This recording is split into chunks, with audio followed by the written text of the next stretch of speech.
All right, like I said, it's a hybrid. It's speed chop or J-turns, the indicator type of technique, has a speed brake component, meaning that the receiver will use his speed into the brake while using a hybrid square angle type of turn or cut. There is very limited break point time period for the receiver, must use this technique wisely. A receiver must stay friendly to the quarterback by shaving or flattening the route, never drifting away from the throw. Have great upper body balance, arm action, great footwork in and out of the cut. Okay, the transition should be seamless. The receiver will have no tips to the DB. Common used or a lot of steps, okay? Beating the drum, bad arm action, or airplane, parachute, okay? So what we mean by that is beating the drum, he goes from hip to pocket, nice arm action to this arm action, okay? This arm action to that arm action. This arm action to that arm action, okay? Anything that tips the DB off, that's not good. So you want to eliminate the indicator as much as possible here. Okay, here we go. We got press coverage right here, okay?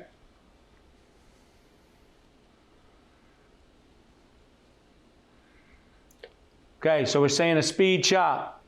He's taking 3 steps. It's not a speed turn. It's a speed chop that turns into somewhat of a negative angle at this point. So he's using a comeback with a speed chop. So it's basically 1, 2, 3, and he's rolling around it very tight like you would in a cone drill of that nature. Or a J turn like in a curl where it's a tight turn like a fish hook, we call it makes a J, so you get that J turn at the top of it. We use cones and other things to see. Here's a better angle of it. 1, 2, 3, he's around it at that point, okay?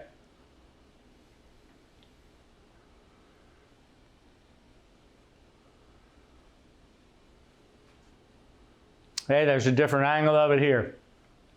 You can see the breakdown point. There's the indicator right there. 1, 2, 3. Then he's out of it. So there is a small indicator with this. A tighter turn you can make, and the quicker you can get in and out of this cut, the better off you'll be. Okay, there's a better angle of it there. So you got a feel for what that J turn is going to look like at this point. Okay.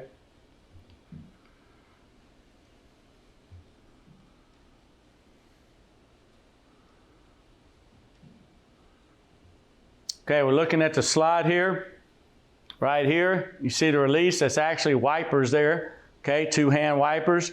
Release point at the top. 1, 2, 3, getting in and out of it. That's very great. That's a great transition here by this young man getting in and out of this cut. It's not an ankle eye. It's not a speed cut. It's a hybrid in between the two. He's carrying his momentum into that cut. Again, use your cones, okay, to do this drill.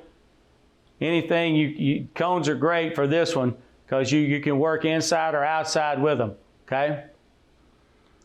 Here's an example here. 1, 2, 3, 1, 2, 3, getting out of it. Speed chop, okay?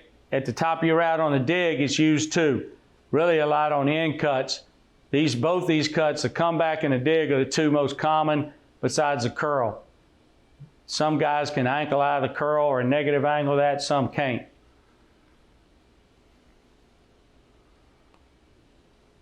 It doesn't matter whether you press free access or not.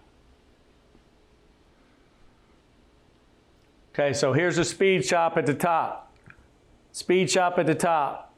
1, 2, 3 is out of it. So you say, well, that's close to a speed turn. It is, but you see it's a lot tighter, and there's a few more components in it stepwise.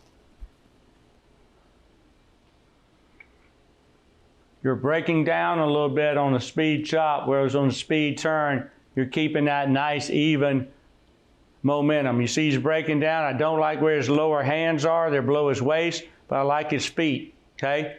Gets out of it at the top, just dropped his hands, gave a little bit of indicator there. Sometimes you use that against the DB at that point, okay? All right? So you have different things. I've also talked about the other point being a square cut.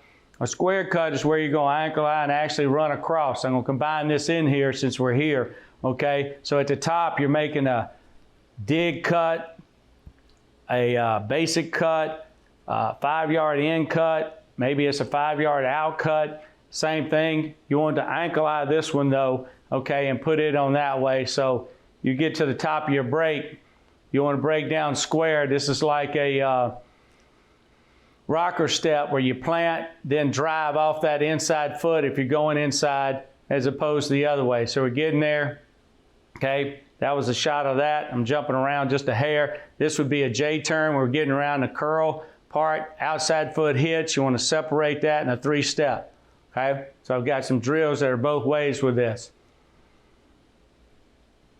There's your J-turn, okay? Also known as the speed chop. You see the 1, 2, 3, and that leg kind of comes around just a little bit, but it's a tight turn. Tight around that curl, okay? Working a little hezzy and then getting into it that way. So we're working a couple different things right here as we get into that. Okay, these were just some other drills we had on this way. Okay, here's the J-turn on the curl. So you see the 3-step process getting around that right there. We're using that right there. That was good. Now here's a speed turn here. So I'm using various drills to run these top of the brakes or those different type of turns. So I threw there at the end a curveball for you with the square cut, but in the drill with it, you saw a square cut mixed with a different cut. So you can have different cuts when you're working your drills, so that way you just don't have one. You can work square all the way around, you can work speed all the way around, but it's nice when you have multiple ones so they get work at many of them. And I have many more drills that way. We reach out, I'll be able to get those to you. Biggest thing is you understand the progression point on what we're trying to do, working with the ankle eye or negative angle cut, okay, then working with a speed cut, and then working with a hybrid, which we call a J-turn / speed chop at that point.